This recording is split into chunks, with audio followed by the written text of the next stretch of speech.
नया घर खरीदते समय जब आप होम लोन लेते हो तो ऐसी कौन सी जानकारी है जो आपको पता होनी चाहिए। इसके अलावा होम लोन का ईएमआई कैलकुलेशन कैसे होता है, कैसे आप होम लोन प्री पेमेंट करके आपका जो होम लोन का इंटरेस्ट अमाउंट है उसको बचा सकते हो। इसके अलावा जब इंटरेस्ट रेट ऊपर या फिर नीचे जाते हैं होम लोन के, तो आपके होम लोन पे क्या अफेक्ट होता है, ये सारी चीजें हम देखने वाले हैं इस वीडियो में। तो इस वीडियो को पूरा देखिए। तो सबसे पहले हम बात करते हैं कि जब आप होम लोन लेना चाहते हो तो आपकी जो इनकम है उस पर डिपेंड करता है कि कितने लंबे समय के लिए आपको होम लोन मिलेगा। तो समझो अगर आपकी मंथली सैलरी 50,000 रुपीज की है, ज्यादा से ज्यादा बैंक ये करेगी कि 25,000 रुपए तक का आपका मैक्सिमम ईएमआई को सेट करेगी। यानी कि आपकी जो सैलरी है उसका सिर्फ 50% आपका जो ईएमआई है उसके लिए रिजर्व हो सकता है। तो मैक्सिमम आपका 25,000 तक का ईएमआई वो रख सकते हैं। उसके हिसाब से आपका कितना लंबा टेन्योर होगा वो आपको बता देंगे। वैसे तो हम होम लोन का ईएमआई कैलकुलेटर यूज करने वाले हैं, तो आपको समझ में आ जाएगा कि आपका ईएमआई कितना हो सकता है जब आप होम लोन को लेते हो। एक और इम्पोर्टेंट चीज ये है कि बैंक आपको तब लोन देगी जब आपका जो डाउन पेमेंट है वो आपने पे कर दिया है ऑलरेडी, जहां से आप प्रॉपर्टी को बाय कर रहे हो। समझो अगर आप 40 लाख रुपीज का होम खरीदना चाहते हो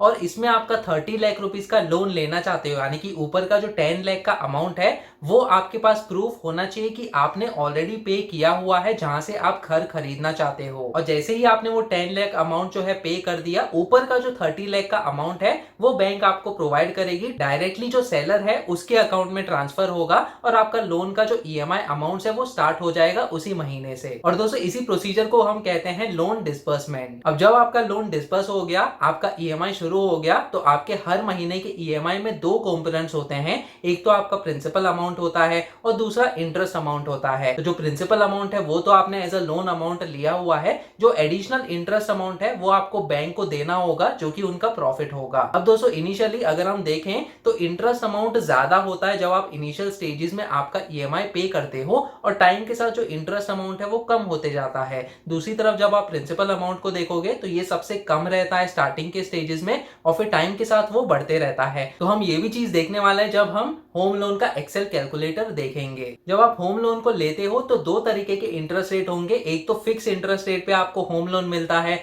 दूसरा वेरिएबल इंटरेस्ट रेट पे आपको होम लोन मिलता है। तो जो वेरिएबल इंटरेस्ट रेट होगा वो 10 ईयर के साथ ऊपर या फिर नीचे जा सकता है, लेकिन जो fix interest rate home loan होते हैं उसका जो इंटरेस्ट रेट है वो फिक्स रहता है। लेकिन दोस्तों इसका मतलब ये नहीं कि आपको फिक्स इंटरेस्ट रेट के साथ ही जाना चाहिए, क्योंकि ये जो फिक्स इंटरेस्ट रेट होता है होम लोन में ये ज्यादा होता है compare two variable interest rate home loan. तो भले ही आपका इंटरेस्ट रेट फिक्स्ड होता है, लेकिन वो स्टार्टिंग में ही आपका जो इंटरेस्ट रेट है उसको हाई सेट कर दिया जाता है। एक और advantage variable rate home loan में ये है कि आपको प्री पेमेंट्स करते समय कोई भी पेनल्टी पे करने की जरूरत नहीं है। लेकिन दूसरी तरफ जब आप फिक्स इंटरेस्ट रेट का जो प्री पेमेंट्स करते हो उसमें आपको पेनल्टी थोड़ी सी पे करनी पड़ सकती है, या फिर 2 साल या फिर 3 साल के बाद ही आपको अलाउ करेंगे कि आप थोड़ा सा प्री पेमेंट करके आपका जो होम लोन का इंटरेस्ट अमाउंट है उसको सेव कर पाओ। तो दोस्तों चलिए अब हम देखते हैं थोड़े से नंबर्स, चेक करते हैं कि आपके होम लोन का ईएमआई कैसे कैलकुलेट किया जाएगा मेरा जो कैलकुलेटर है उसको यूज करके। तो home loan EMI calculator use करने के लिए सबसे पहले आपको गूगल पे आना है और सर्च करना है फिनकेल्सी ब्लॉग। फिनकेल्सी ब्लॉग सर्च करने के बाद सबसे पहला लिंक आपको दिखेगा fincalcy-blog.in, जो कि मेरी वेबसाइट है। तो आपको यहाँ पे क्लिक करना है। इसके बाद ये वाला होम पेज ओपन हो जाएगा। यहाँ पे मैंने कैलकुलेटर्स का सेक्शन दिया है, तो हम इस सेक्शन में आएंगे और फिर ये वाला कैलकुलेटर्स का पेज ओपन हो जाएगा, जहाँ पे कई सारे कैलकुलेटर्स मैंने आपके लिए बनाए हैं, जैसे कि income tax, home loan, SIP calculator, PPF calculator और भी कई सारे कैलकुलेटर्स यहाँ पे हैं। तो इंपॉर्टेंट चीज ये है कि हम यहाँ पे जो होम लोन का कैलकुलेटर है हम उसको यूज करने वाले हैं। तो मैं यहाँ पे होम लोन पे क्लिक करता हूँ। एक न्यू विंडो में हमारा होम लोन का ईएमआई कैलकुलेटर ओपन हो जाएगा। इस कैलकुलेटर को यूज करके आप बहुत ही आसानी से आपके होम लोन पे आपको कितना ईएमआई पे करना पड़ सकता है वो आपको यहाँ पे दिखेगा। इसके साथ साथ आपको टोटल इंटरेस्ट आपको कितना पे करना पड़ेगा पूरे टेन्योर में वो आपको यहाँ पे दिखेगा, और टोटल अमाउंट आपको यहाँ पे दिख जाएगा। तो दोस्तों समझो अगर आप 30 लाख रुपए का लोन लेते हो आपका एक नया घर खरीदने के लिए, तो हम यहाँ पे 30 लाख रुपीस का होम लोन का अमाउंट जो है उसको मेंशन करते हैं। समझो जो इंटरेस्ट रेट है वो चल रहा है 9.5% का, तो हम यहाँ पे 9.5% का इंटरेस्ट रेट जो है वो यहाँ पे मेंशन करेंगे, और टेन्योर इन मंथ्स, यानी कि समझो अगर आपको 15 साल में ये वाला जो होम लोन है उसका टेन्योर सेट करना है, यानी कि 15 साल तक आप ईएमआई पे करते रहोगे। तो दोस्तों 15 साल में कितने महीने होते हैं हमको वो चेक करना होगा। तो यहाँ पे हम कैलकुलेटर में 15 × मल्टीप्लाइड बाय 12 करेंगे तो इतने मंथ्स यानी कि 180 मंथ्स होंगे आपके 15 साल में। तो यहाँ पे हमें मंथ्स कंसिडर करना होगा। तो 180 महीने तक आप ये जो ईएमआई अमाउंट है उसको पे करना पड़ेगा आपको। तो जैसे कि आप देख सकते हो 31,327 रुपीज का आपका ईएमआई होता है। टोटल इंटरेस्ट जो आपको पे करना पड़ेगा वो है 26,38,813 रुपीज। और टोटल अमाउंट जो है यानी कि प्रिंसिपल अमाउंट जो आपने लोन अमाउंट लिया है उस चीज को लिया जाएगा, प्लस आपका जो टोटल इंटरेस्ट है उसको ऐड किया जाएगा। तो आपका 56,38,813 रुपीज का टोटल अमाउंट आपको पे बैक करना पड़ेगा। और दोस्तों इस हिसाब से आप बहुत ही आसानी से आपके होम लोन पे ईएमआई कितना हो सकता है वो आप कैलकुलेट करके चेक कर सकते हो। इस कैलकुलेटर को यूज करके आपको थोड़ा सा कॉन्फिडेंस आ जाएगा कि हाँ, अगर आप नया घर खरीदना चाहते हो और ये वाला लोन अमाउंट आप लेना चाहते हो तो आपका लगभग इतना ईएमआई अमाउंट बैठ सकता है। तो दोस्तों आपको कोई मिस इन्फॉर्मेशन दे या फिर रॉन्ग इन्फॉर्मेशन दे उसके चांसेस बहुत ही कम हो जाते हैं यहाँ पे, अगर आप खुद से आपका जो ईएमआई है उसको कैलकुलेट करते हो। अब एक बहुत ही इंपॉर्टेंट चीज समझो, अगर आपका इंटरेस्ट रेट बढ़ जाता है तो उस हिसाब से आपका जो टोटल इंटरेस्ट है वो भी बढ़ेगा। तो समझो अगर यहाँ पे 9.5 की जगह हमने 11% किया तो यहाँ पे हम 11% जैसे ही करते हैं, जैसे कि आप देख सकते हो आपका टोटल इंटरेस्ट अब हुआ है 31,37,623 रुपीज। उसके साथ साथ आपका ईएमआई अमाउंट भी बढ़ गया है। तो इंपॉर्टेंट चीज यही है कि जिस बैंक में या फिर फाइनेंशियल इंस्टीट्यूशन में आप लोन लेना चाहते हो उसमें जो इंटरेस्ट रेट है वो आपको कम मिले, ताकि आपको कम इंटरेस्ट और कम ईएमआई पे करने का मौका मिले। अब इसके अलावा अगर आप टेन्योर को भी कम करते हो, समझो यहाँ पे हमने 15 साल का एग्जाम्पल लिया है, समझो अगर हम 10 साल में इसको कंप्लीट करना चाहते हैं यानी कि 10 साल में 120 महीने होते हैं, जैसे ही हम यहाँ पे 120 मंथ्स डालें, जैसे कि आप देख सकते हो आपका टोटल इंटरेस्ट है वो और कम हो गया। अब आपको पे करना पड़ेगा 19,59,000 जो कि आपका इंटरेस्ट अमाउंट होगा। तो इस हिसाब से आपका इंटरेस्ट तो कम हो गया लेकिन आपका ईएमआई जो है वो बढ़ जाता है। तो जितना कम आप टेन्योर रखोगे उतना ही जो आपका ईएमआई है वो बढ़ जाएगा, लेकिन जो इंटरेस्ट पोर्शन है जो आपको पे करना पड़ेगा बैंक को, जो उनका प्रॉफिट होता है वो आपका कम हो जाएगा और आप ज्यादा से ज्यादा इंटरेस्ट बचा सकते हो जितना कम आपने टेन्योर को रखा है। तो दोस्तों ये सारे फैक्टर्स आपको कंसिडर करने चाहिए जब आप होम लोन का जो ईएमआई है उसको सेट करना चाहते हो। कितने लंबे समय के लिए आप रखना चाहते हो वो आपका डिसीजन होना चाहिए। जितना कम से कम समय आप रखो उतना ही जल्दी आपका लोन भी खत्म हो जाएगा, प्लस आपको कम इंटरेस्ट पे करना पड़ेगा। अगर आपको ये होम लोन ईएमआई कैलकुलेटर पसंद आया तो प्लीज इस वीडियो को लाइक कीजिए और इसी कैलकुलेटर के पेज पे मैंने अपना क्यूआर कोड भी दिया है, तो आप मुझे डोनेट भी कर सकते हो। ये चीज मुझे मोटिवेट करेगी ताकि मैं आपके लिए और अच्छा कंटेंट बना सकूं। इसके अलावा दोस्तों इसी कैलकुलेटर के पेज पे मैंने और भी कई सारी जानकारी दी है, जैसे कि आपका जो एक्सेल का होम लोन का कैलकुलेटर है जो कि हम देखने वाले हैं वो कैसे काम करता है, ये वाला वीडियो भी मैंने यहाँ पे डाला हुआ है। इसके अलावा home loan EMI calculation method यानी कि पूरा प्रोसेस कैसे आपका कैलकुलेशन होता है वो भी मैंने आपको अच्छे से यहाँ पे समझाया हुआ है। इसके अलावा कई सारे डिटेल्स भी मैंने यहाँ पे दी हैं, जैसे कि प्री पेमेंट के बारे में भी जो डिटेल्स है उसका भी वीडियो मैंने यहाँ पे इंक्लूड किया हुआ है। तो दोस्तों ये सारे वीडियोस आप देख सकते हो और इन डिटेल्स को भी रीड कर सकते हो। तो जैसे कि हमने देखा बहुत ही आसानी से आप अपने होम लोन का जो ईएमआई कैलकुलेशन है वो करके चेक कर सकते हो इस कैलकुलेटर को यूज करके। अब इसके अलावा होम लोन प्री पेमेंट्स का भी मौका आपको मिलता है। अगर आपके पास थोड़ा सा पैसा इकट्ठा हो गया तो आप बैंक में जाके जो होम लोन का अकाउंट है उसके अगेंस्ट आप उनको बोल सकते हो कि आपको थोड़ा सा प्री पेमेंट करना है, यानी कि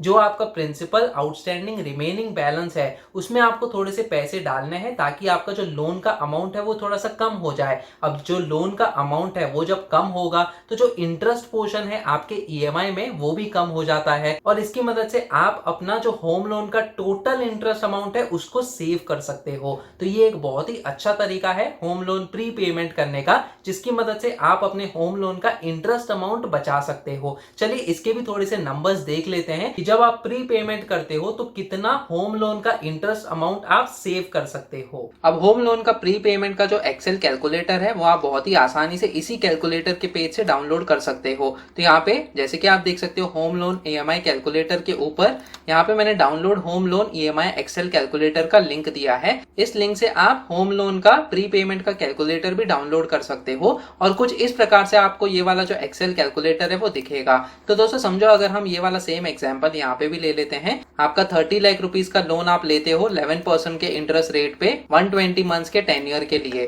तो यहाँ पे हम 30 लाख रुपीस का प्रिंसिपल अमाउंट हमने डाल दिया, इंटरेस्ट रेट जो है हम उसको 11% का कर देते हैं। इसके अलावा टेन्योर एंड ईयर्स, यहाँ पे हम 10 ईयर्स का जो टेन्योर है हम उसको सेट करते हैं। तो जैसे ही हमने एंटर पे प्रेस किया, जैसे कि आप देख सकते हो आपका ईएमआई जो है वो सेट हो गया है। अब इस ईएमआई में से आपका हर महीने का प्रिंसिपल अमाउंट और इंटरेस्ट अमाउंट कितना होता है वो भी आप देख सकते हो। तो हर महीने जो आप ईएमआई पे करोगे वो होगा 41,325 रुपीज का। यही सेम चीज हमें यहाँ पे दिखी थी 41,325 रुपीज, और टोटल इंटरेस्ट आपका बैठता है 19,59,000। तो दोस्तों यहाँ पे 19,59,000 आपका अपडेटेड इंटरेस्ट में आ गया है। तो आपको क्या करना होगा कि इस चीज को कॉपी करना होगा और टोटल इंटरेस्ट के वैल्यू में आपको इनिशियली पेस्ट करना होगा। अब दोस्तों वो क्यों करना पड़ा आपको, क्योंकि यहाँ पे जो अपडेटेड इंटरेस्ट है मैं आपको ये दिखाऊंगा कि जब आप प्री पेमेंट करते हो, यानी कि जब आपके पास थोड़ा सा पैसा इकट्ठा हो जाता है तो आप इस प्रिंसिपल अमाउंट को रिड्यूस करना चाहते हो ताकि आपका जो इंटरेस्ट अमाउंट है वो आप सेव कर सको। तो वो वाला जो अपडेटेड इंटरेस्ट अमाउंट होगा प्री पेमेंट करने के बाद वो आपको यहाँ पे दिखेगा अपडेटेड इंटरेस्ट में, या फिर स्टार्टिंग में जो टोटल इंटरेस्ट आप पे करोगे आपको वो वाली वैल्यू दिखेगी बिना प्री पेमेंट करे। तो इसीलिए आपको यहाँ पे ये वाली जो वैल्यू है वो कॉपी करनी पड़ेगी इनिशियली। और फिर एक और चीज, जैसे कि आप देख सकते हो स्टार्टिंग में आपसे जो इंटरेस्ट पोर्शन है वो ज्यादा लिया जाता है। तो जैसे कि आपका ईएमआई है 41,325 रुपीज, उसमें से आपका 27,500 रुपीज तो इंटरेस्ट के नाम पे जा रहा है और प्रिंसिपल अमाउंट जो है 13,825 रुपीज। तो बैंक आपसे ज्यादा इंटरेस्ट अमाउंट जो है वो स्टार्टिंग में ही ले लेती है, और इसी की वजह से जब भी आप प्री पेमेंट करते हो तो आपको इनिशियल स्टेजेस में ही करना चाहिए ताकि आप ज्यादा से ज्यादा इंटरेस्ट अमाउंट बचा पाओ। अब दोस्तों यहाँ पे समझो 5 महीने के बाद छठे महीने में आपके पास 50,000 रुपए एक्स्ट्रा आ गए हैं ताकि आप अपना प्री पेमेंट कर सको और थोड़ा सा जो इंटरेस्ट अमाउंट है उसको बचा सको। तो यहाँ पे 6th मंथ में आके, जैसे कि आप देख सकते हैं यहाँ पे मैंने प्री पेमेंट का कॉलम दिया है, यहाँ पे हम आके 50,000 रुपीज का प्री पेमेंट का जो वैल्यू है वो यहाँ पे एंटर कर देंगे। जैसे कि आप देख सकते हो 50,000 रुपीज जैसे ही हमने एंटर किया, यहाँ पे आपका जो प्रिंसिपल रिमेनिंग बैलेंस है वो 50,000 से कम हो गया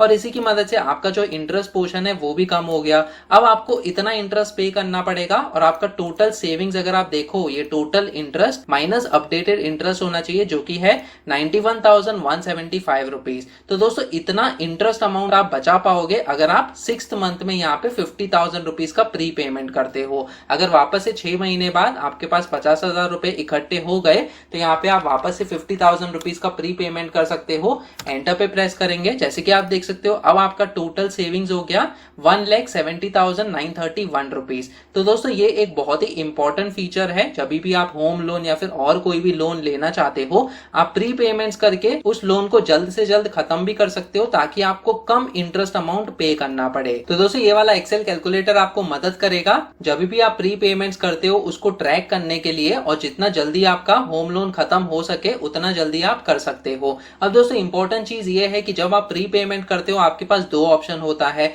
या तो आप ईएमआई को कम करवा सकते हो या फिर टेन्योर को कम करवा सकते हो। तो जब आप टेन्योर को कम करते हो तो आपको ज्यादा इंटरेस्ट सेविंग मिलता है कंपेयर टू जब आपका ईएमआई कम होता है। तो दोस्तों उसके लिए मैंने अलग से वीडियो भी बनाया हुआ है, तो आप वो वाले वीडियो को भी चेक कीजिएगा इस वीडियो को देखने के बाद। तो यहाँ पे बाय डिफॉल्ट हमने ईएमआई को सेम रखा है और टेन्योर को कम किया है। तो अगर आप यहाँ पे देखो आपका अब टेन्योर जो है वो 113 मंथ्स का हो गया, पहले आपका टोटल 120 मंथ्स का था। तो दोस्तों यहाँ पे 113 मंथ्स के बाद यहाँ पे जैसे कि आप देख सकते हो आपका प्रिंसिपल अमाउंट नेगेटिव में जा रहा है। इसका मतलब आपको उन महीनों के लिए कोई भी ईएमआई पे करने की जरूरत नहीं है। आपका लास्ट ईएमआई यहाँ पे इस महीने में आके खत्म हो जाएगा। तो आपने मात्र 1 लाख रुपए का प्री पेमेंट किया 50,000 रुपए 2 बार करके, और आपको अप्रोक्सीमेटली 6 मंथ्स का जो ईएमआई है लास्ट में वो आपको नहीं भरना पड़ेगा। और दूसरी चीज आपका इंटरेस्ट सेविंग भी हो रहा है यहाँ पे। इसके अलावा दोस्तों जब आपका वेरिएबल रेट होम लोन होता है तो समझो अगर 1 साल के बाद आपका जो होम लोन का इंटरेस्ट रेट है वो बदलता है,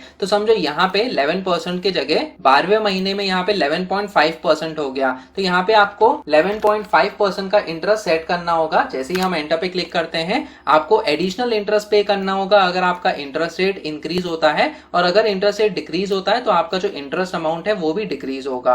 तो दोस्तों ये वाला फीचर भी मैंने इस एक्सेल कैलकुलेटर में प्रोवाइड किया हुआ है। तो हमने हाल ही में देखा है कि हमारा जो होम लोन का इंटरेस्ट रेट्स है वो ऊपर गए हैं, तो आप वो वाला फीचर भी इस एक्सेल कैलकुलेटर को यूज करके अप्लाई कर सकते हो। तो जैसे कि हमने देखा प्री पेमेंट करते समय आपका जो टोटल इंटरेस्ट अमाउंट है वो कम हो जाएगा, ऑटोमेटिकली आपका जो टेन्योर है यानी कि जितने लंबे समय के लिए आपने लोन लिया है वो भी कम हो जाता है और जब टेन्योर कम हो जाता है तो आपको उतने महीनों के लिए जो ईएमआई अमाउंट है वो पे करने की जरूरत नहीं है। दोस्तों बेस्ट ऑप्शन यही है कि आप टेन्योर को रिड्यूस कीजिए, ईएमआई को सेम रखिए अगर आप उस ईएमआई को अफोर्ड कर सकते हो। हमने कंपैरिजन करके देखा है दूसरे वीडियो में, जब आप टेन्योर को कम करते हो तो आप ज्यादा से ज्यादा इंटरेस्ट बचा सकते हो। आपने कौन से बैंक से होम लोन लिया है या फिर लेना चाहते हो कमेंट सेक्शन में मुझे बताइए। इसके अलावा अगर आपकी कोई भी क्वेरीज है तो आप कमेंट सेक्शन में मुझे पूछ सकते हो। होम लोन के रिलेटेड मैंने और भी कई सारे वीडियोस बनाए हैं जो कि आप देख सकते हो। एक प्लेलिस्ट में मैंने ये सारे वीडियोस ऐड करके रखे हुए हैं जिसका लिंक आपको डिस्क्रिप्शन सेक्शन में मिल जाएगा,